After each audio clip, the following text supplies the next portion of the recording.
Hi again everyone, welcome back again di Bitcoin Update. So happy Friday buat teman-teman semuanya. Udah mau weekend, ya mudah-mudahan weekend kita benar-benar dibuat bahagia ya dengan kondisi market yang benar-benar mendukung. So teman-teman semuanya, di video Bitcoin Update ini kita mau bahas sedikit juga tentang statement yang disampaikan oleh Jerome Powell pada saat dia proses hearing ya di hadapan anggota Kongres di Capitol Hill.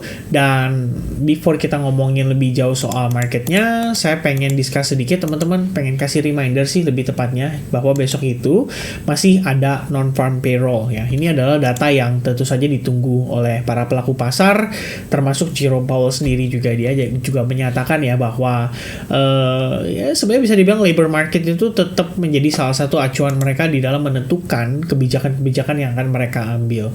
Jadi kalau misalkan non-farm payroll-nya turun signifikan, kemudian average hourly earnings-nya turun signifikan, dan unemployment rate-nya itu malah naik, ini berarti Jerome Powell mungkin akan mendapat pukulan ya, karena ini bertentangan dengan yang dia sampaikan. Jadi teman-teman semuanya, ini yang utama ya, karena yang ini pasti paling di cover sama seluruh media ya.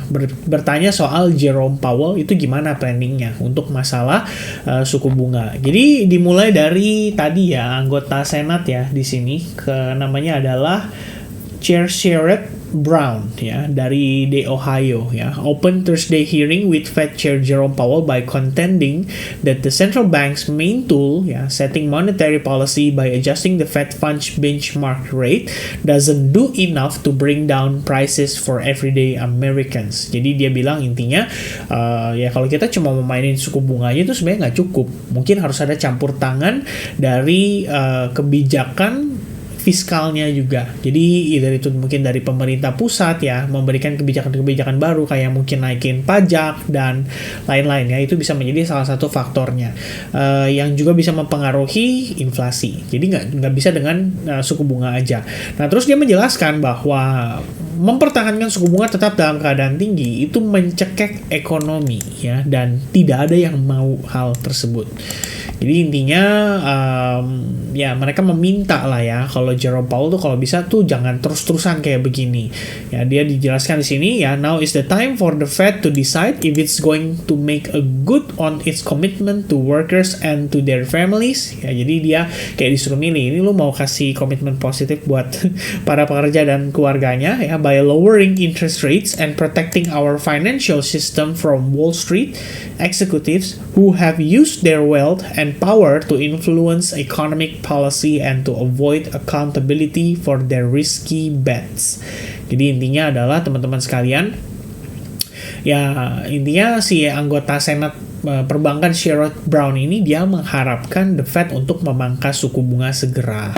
Jadi memprotect financial system ya, dalam tanda kutip ini adalah bahasa halus untuk tidak terjadi resesi ekonomi. Karena Wall Street Executive ini menggunakan kekayaan dan power mereka untuk menginfluence kebijakan ekonomi and to avoid accountability for their risky bets. Risky bets mungkin kebanyakan dari mereka betting ya bahwa resesi ekonomi bisa terjadi, dan probably mereka menggunakan kesempatan itu untuk exit dari market. Yaitu satu pertimbangan yang ternyata sangat diperhatikan ya oleh anggota senatnya teman-teman.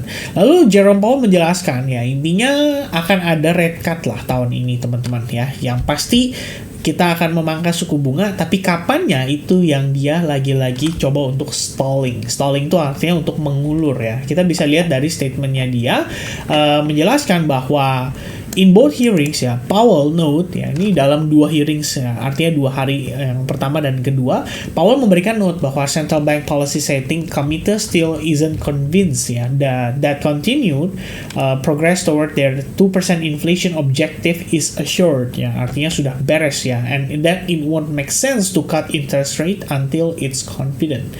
Jadi mereka merasa bahwa ini belum sesuai dengan trajectory-nya mereka. Padahal sebenarnya kalau dari segi angka udah lumayan teman-teman ya. Dan ini artinya terlalu terburu-buru kalau mangkas suku bunga sekarang ketika kita sendiri posisinya tuh belum benar-benar nyaman dan comfort ya terhadap inflasi sudah benar-benar kita atasi ya. Sekiranya itu yang disampaikan. Jadi intinya Jerome Powell bilang yes tahun ini akan ada rate cut, tapi dia nggak clear ngasih taunya kapan ya. Walaupun si anggota senatnya tadi bilang kalau bisa jangan lama-lama lah itu ya, secara nggak langsung teman-teman.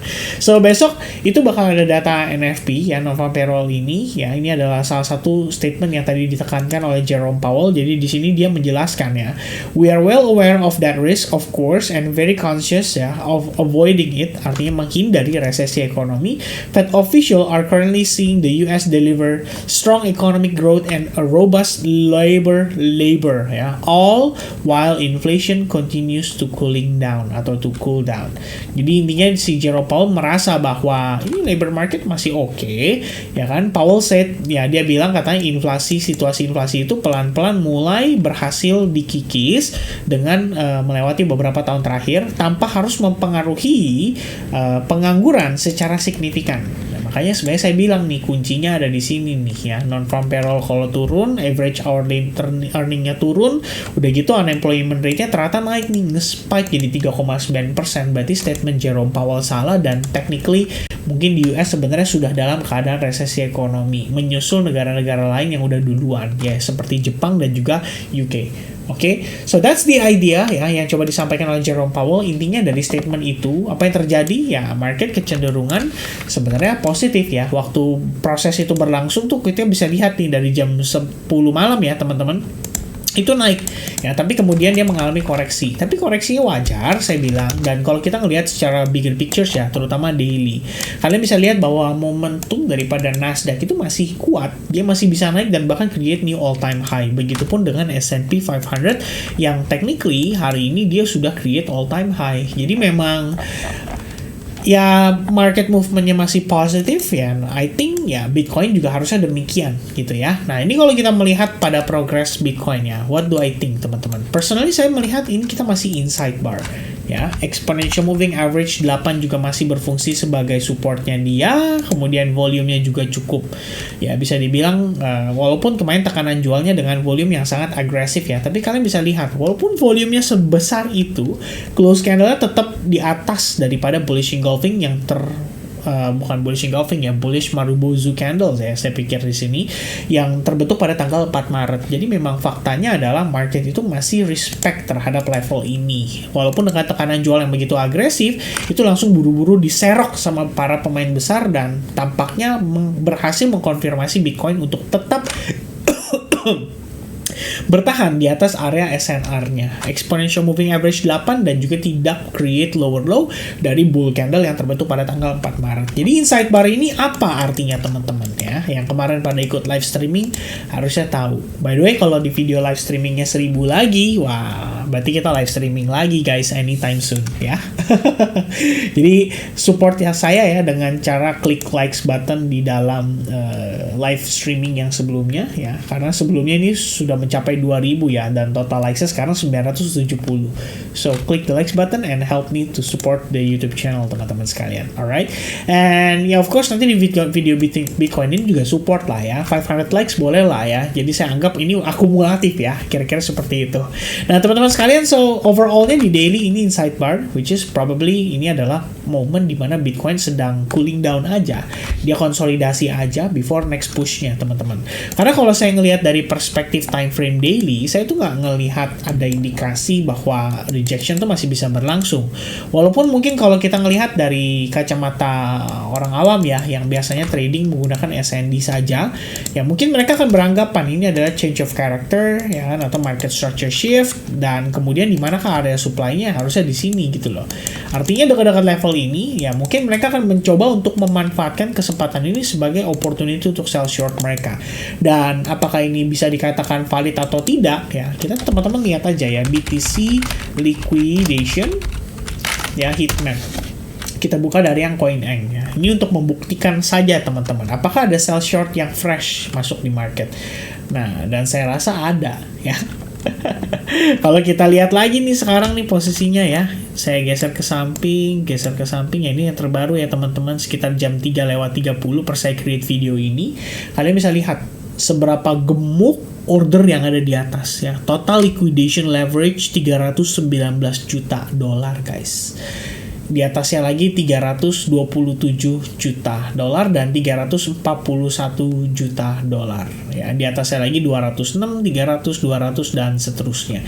Sementara yang ngelong, coba kalian lihat.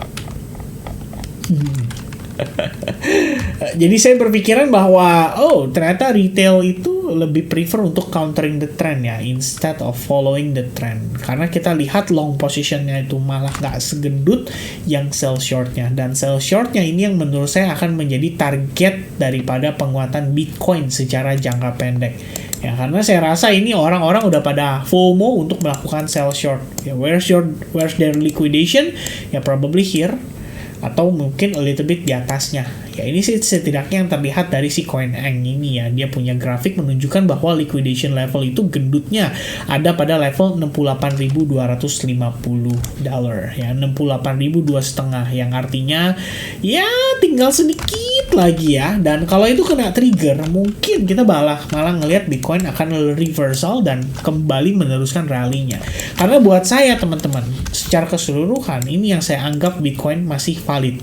Ya, technically kalian bisa lihat where's your demand here, ya, holding di atas demand, 6078 di reclaim, 0618 di reclaim, and then harga konsolidasi. Jadi saya sampaikan ke teman-teman di advance group ya, planning saya simple. I wanna wait for a breakout di atas SNR ini, and then any retest after that, itu akan saya manfaatkan untuk long position. Jadi setup ini akan sama seperti saya entered di Coinmatic. Ya, jadi kalau Coinmatic, wait a minute.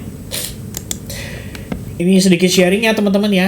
Again, this is not bragging teman-teman, bukan menyombongkan, tapi pengen sharing aja supaya teman-teman punya idenya ya. Toh saya juga kecil kan ya, kalian udah lihat sendiri ya.